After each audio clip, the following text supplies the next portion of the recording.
साथ संगत जी प्यार से कहना, धन निरंकार जी। आशा करती हूँ सतगुरु माता जी की कृपा से आप सभी अच्छे होंगे। आज फिर से हाजिर हूँ मैं आप सभी के लिए एक नई साखी लेकर।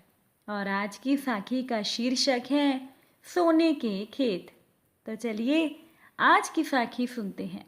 साथ संगत जी, अकबर के महल में कई कीमती सजावट की वस्तुएं थी, लेकिन एक गुलदस्ते से अकबर को खास लगाव था। उस गुलदस्ते को अकबर हमेशा अपने बिस्तर के पास रखवाते थे। एक दिन अचानक से महाराज अकबर का कमरा साफ करते हुए उनके सेवक से वो गुलदस्ता टूट गया। उनके सेवक ने उस टूटे हुए गुलदस्ते को जोड़ने की बहुत कोशिश की, लेकिन वो सेवक नाकाम रहा। हार कर उसने टूटा हुआ गुलदस्ता कूड़ेदान में फेंक दिया और दुआ करने लगा कि महाराज अकबर को इस बारे में कुछ भी पता ना चले।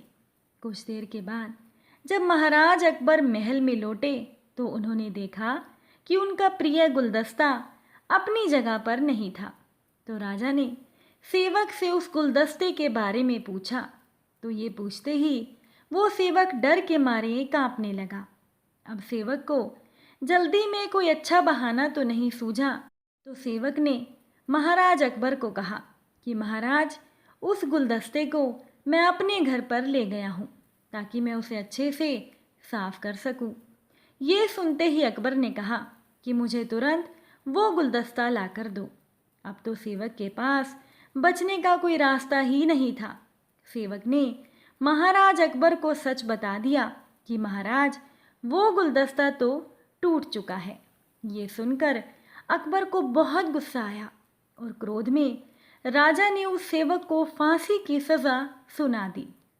अकबर ने उस सेवक को कहा कि झूठ मैं बर्दाश्त नहीं करता हूँ। जब वो गुलदस्ता टूट ही गया था तो तुम्हें झूठ बोलने की क्या ज़रूरत थी। अगले दिन इस घटना के बारे में जब सभा में जिक्र हुआ तो बीरबल ने इस बात का विरोध किया। बीरबल ने कहा कि महाराज, झूठ तो हर व्यक्ति को कभी न कभी बोलना ही पड़ता है। किसी के झूठ बोलने से अगर कुछ बुरा या गलत नहीं होता तो झूठ बोलना गलत नहीं है। साथ संगत जी, बीरबल के मुख से ये शब्द सुनकर अकबर उसी समय बीरबल पर भी भड़क गए। उन्होंने सभा में लोगों से पूछा कि क्या कोई ऐसा है यहाँ जिसने झूठ बोला हो। सबने राजा को कहा कि नहीं, वो झूठ नहीं बोलते। ये बात सुनते ही राजा अकबर ने बीरबल को अपने राज्य से बाहर निकाल दिया। अब राज दरबार से निकलने के बाद बीरबल ने एक बात ठान ली कि वो इस बात को साबित करके रहेंगे कि हर व्यक्ति अपने जीवन में कभी न कभी झूठ बोलता है। अब बीरबल के दिमाग में एक तरकीब आई, जिसके बाद जैसे ही बीरबल को सभा में देखा गया तो उसको पूछा गया कि अब तुम यहाँ क्यों आए हो। बीरबल ने बोला कि जहाँपना, आज ऐसा चमत्कार होगा जो किसी ने कभी भी नहीं देखा होगा। बस आपको मेरी पूरी बात सुननी होगी। बीरबल की यह बात सुनते ही राजा अकबर और सभी सभापतियों की जिज्ञासा बढ़ गई और राजा ने बीरबल को अपनी बात कहने का एक मौका दिया। तब बीरबल ने कहा कि महाराज, आज मुझे रास्ते में एक सिद्ध पुरुष के दर्शन हुए। उन्होंने मुझे ये सोने से बनी हुई एक गेहूं की बाली दी है और मुझे ये भी कहा है कि इसे जिस भी खेत में लगाओगे वहाँ सोने की फसल उगेगी। अब इसे लगाने के लिए मुझे आपके राज्य में थोड़ी सी ज़मीन चाहिए। तब अकबर ने कहा, ये तो बहुत अच्छी बात है, चलो हम तुम्हें ज़मीन दिला देते हैं। अब बीरबल कहने लगे कि महाराज, मैं चाहता हूँ कि पूरा राज दरबार ये चमत्कार देखे। बीरबल की बात मानते हुए पूरा राज दरबार एक खेत की ओर चल पड़ा। अब उस खेत में पहुंचकर बीरबल ने कहा कि सोने से बनी हुई गेहूं की बाली से फसल तभी उगेगी जब इसे कोई ऐसा व्यक्ति लगाए जिसने अपने जीवन में कभी झूठ ना बोला हो। साथ संगत जी, अब बीरबल की ये बात सुनकर सभी राज दरबारी खामोश हो गए और कोई भी गेहूं की बाली लगाने के लिए तैयार नहीं हुआ। तब अकबर ने कहा कि क्या राज दरबार में कोई भी ऐसा व्यक्ति नहीं है जिसने अपने जीवन में कभी झूठ ना बोला हो। उनकी इस बात से सभी खामोश थे।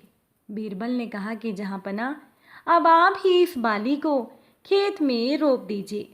बीरबल की बात सुनकर महाराज अकबर का सिर झुक गया। उन्होंने कहा कि बचपन में मैंने भी कई झूठ बोले हैं, तो मैं इसे कैसे लगा सकता हूँ। इतना कहते ही बादशाह अकबर को ये बात समझ में आ गई कि बीरबल सही कह रहे थे कि इस दुनिया में कभी न कभी सभी झूठ बोलते हैं।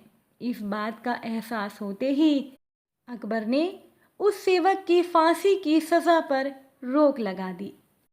साथ संगत जी, ऐसा झूठ जो किसी की भलाई के लिए निस्वार्थ बोला जाए, ऐसा झूठ सच से भी ज़्यादा फलदायी होता है।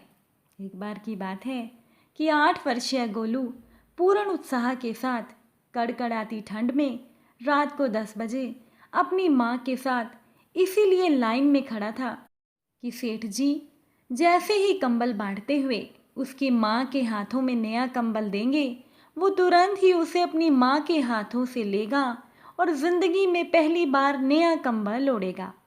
इसी सुखद कल्पना में डूबा हुआ गोलू 2-4 हुआ जा रहा था। लेकिन ये क्या, सेठ जी उसकी माँ को छोड़कर आगे बढ़ गए। गोलू की सहनशीलता जवाब दे गई। वो माँ से हाथ छुड़ाकर दौड़ पड़ा सेठ जी की ओर और उनके सामने पहुंचकर याचना भरे स्वर में विनती की कि सेठ जी, आप मेरी माँ को कंबल देना भूल गए हो, उनके बदले नया कंबल मुझे दे दो। लेकिन सेठ जी गोलू की बातों को अनसुना करके अपनी कार में बैठ गई। गोलू की आंखों में आंसू आ गए। ऊपर से उसकी माँ ने उसे डांटते फटकारते हुए कहा कि नहीं चाहिए मुझे कंबल, किंतु तेरी जिद के कारण यहाँ इस कड़कड़ाती ठंड में लाइन में लगना पड़ा। देख लिया अपनी जिद का नतीजा। इसके साथ ही गोलू की माँ की आंखों से आंसू आ गए, शायद तिरस्कार के कारण।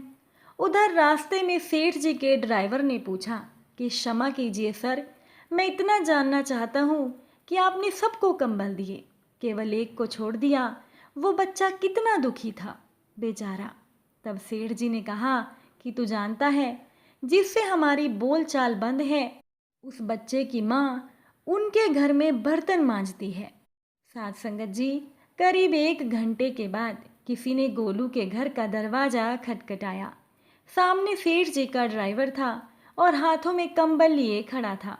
वो कहने लगा कि ये लो कंबल, ये तुम्हारे लिए है।